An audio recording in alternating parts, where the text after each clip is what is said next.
Assembly ఎన్నికల్లో రాజకీయ పార్టీలు ఉచితాలకు అధిక ప్రాధాన్యతనిస్తున్నాయి.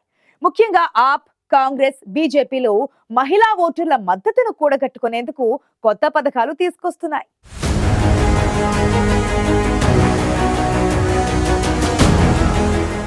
ఢిల్లీ అసెంబ్లీ ఎన్నికల్లో మహిళా ఓటర్లు కీలకంగా మారారు. అందుకే కొత్త పథకాలను ప్రకటించి మహిళల మద్దతు కోసం ప్రధాన పార్టీలు ప్రయత్నిస్తున్నాయి.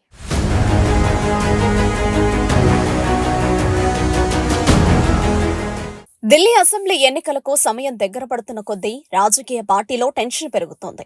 ఓవైపు ఎన్నికల ప్రచారంలో జోరును చూపిస్తూనే మరోవైపు ఓటర్లను ఆకట్టుకునేందుకు ఉచిత హామీలను ప్రకటిస్తున్నాయి. ఢిల్లీ ఓటర్ల మద్దతును కూడగట్టుకునేందుకు ఏ ఒక్క చిన్న అవకాశాన్ని సైతం వదిలిపెట్టడం లేదు రాజకీయ పార్టీలు. ఢిల్లీలో ఎన్నో సమస్యలున్నాయి. ముఖ్యంగా ప్రమాదకర రీతిలో కాలుష్యం పెరగడం, శాంతి భద్రతల అంశం, మహిళలపై నేరాలు, మౌలిక వసతులు లేమి వంటి అనేక సమస్యలతో ఢిల్లీ సతమతమవుతోంది.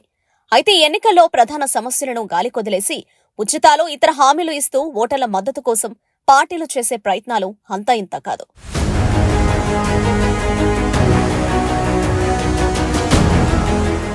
గతంలో ఎప్పుడూ లేని విధంగా ఈసారి ఆమ్ ఆద్మీ పార్టీ కూడా ఉచిత హామీలను నమ్ముకుని ఎన్నికల బరిలో నిలుస్తోంది. గతేడాది జరిగిన లోక్సభ ఎన్నికల్లో ఢిల్లీలోని అన్ని సీట్లను బీజేపీ కైవసం చేసుకుంది. ఇప్పుడు ప్రధాన పోటీ ఆప్, బీజేపీ మధ్యనే అని కేజ్రీవాల్ చెబుతున్నారు.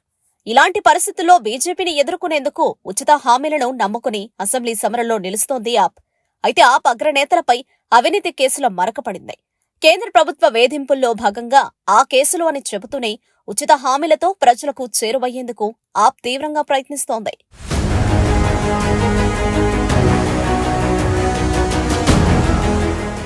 ఆప్ జాతీయ కన్వీనర్ అరవింద్ కేజ్రీవాల్ అపార్ట్మెంట్లు, కాలనీల్లోని ప్రజలను ఆకట్టుకునేలా ఒక స్కీమ్ను ప్రకటించారు.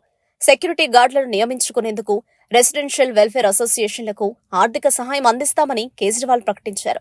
ఉచితంగా విద్యుత్, విద్య, నేటి వసతి, వైద్య సేవలు, మహిళలకు ప్రజా రవాణా వంటి అంశాలను ప్రజలకు వివరించేందుకు రేవ్డీ పర్ చర్చ ప్రచార కార్యక్రమాన్ని ఆప్ నిర్వహిస్తోంది. ప్రతి కుటుంబం నుంచి ఒక మహిళకు ప్రతి నెల 2,100 రూపాయలు అందించే ముఖ్యమంత్రి మహిళా సమాన్ యోజనను కేజ్రీవాల్ ప్రతిష్టాత్మకంగా తీసుకున్నారు.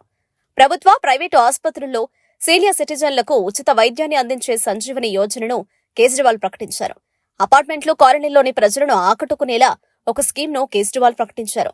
సెక్యూరిటీ గార్డులను నియమించుకునేందుకు రెసిడెన్షియల్ వెల్ఫేర్ అసోసియేషన్లకు ఆర్థిక సాయం అందిస్తామని ఆప్ అధినేత స్పష్టం చేశారు.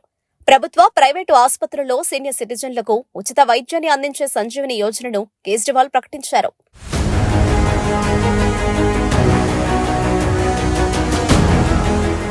మహిళలకు ప్రతి నెల 2,500 చొప్పున అందిస్తామని కాంగ్రెస్ హామీ ఇచ్చింది. ఇందుకోసం ప్యారీ దీదీ యోజనను అమలు చేస్తామని చెబుతోంది. దీంతో పాటు జీవన్ రక్ష యోజన ద్వారా 25 లక్షల దాకా బీమా కవరేజీని కల్పిస్తామని హస్తం పార్టీ వెల్లడించింది. మరోవైపు ఎలాగైనా ఎన్నికల్లో గెలవాలనే పట్టుదలతో ఉన్న రాజకీయ పార్టీలు ఉచిత హామీలతో ప్రజలను ప్రసన్నం చేసుకునే పనిలో పడ్డాయి. ఉచిత హామీలను ప్రధానమంత్రి నరేంద్ర మోదీ విమర్శించారు. వాటిని ఫ్రీకి రేవ్ డీలుగా అభివర్ణించారు. అయితే తాము ఎన్నికల్లో గెలిస్తే వాటన్నింటినీ కొనసాగిస్తామని స్పష్టం చేశారు. అయితే ఈ సంక్షేమ పథకాల ముసుగులో కుంభకోణాలకు పాల్పడిన వాళ్ల భరతం పడతామని మోదీ హెచ్చరించారు. ఎన్నికల్లో నెలకొన్న హోరాహోరీ పోటీ వల్లే ఉచిత సంక్షేమ పథకాలను కొనసాగిస్తామని మోదీ చెప్పడంతో ఉచితాల ఈ ఎన్నికల్లో కీలకంగా మారాయి.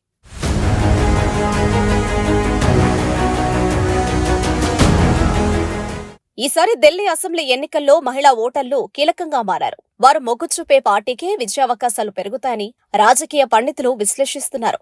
ఈ అంశాన్ని అన్ని రాజకీయ పార్టీలు ఇప్పటికే గుర్తించాయి. అందుకే మహిళలకు ప్రతి నెల ఆర్థిక సహాయాన్ని అందించే పథకాన్ని ఆమ్ ఆద్మీ పార్టీ, కాంగ్రెస్, బీజేపీలు పోటీపడి మరీ ప్రకటించాయి. పథకాల పేర్లు వేరు కావచ్చు కానీ వాటన్నింటి లక్ష్యం మాత్రం ఒక్కటే.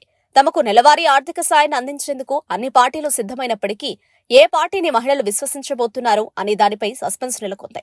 మొత్తంగా ఏ పార్టీ అధికారంలోకి వచ్చినా మహిళలకు ప్రయోజనం మాత్రం ఖచ్చితంగా ఉంటుంది. దీంతో మహిళల ఓట్లు ఎవరికి అనేది ఇప్పుడు ఆసక్తికరంగా మారింది.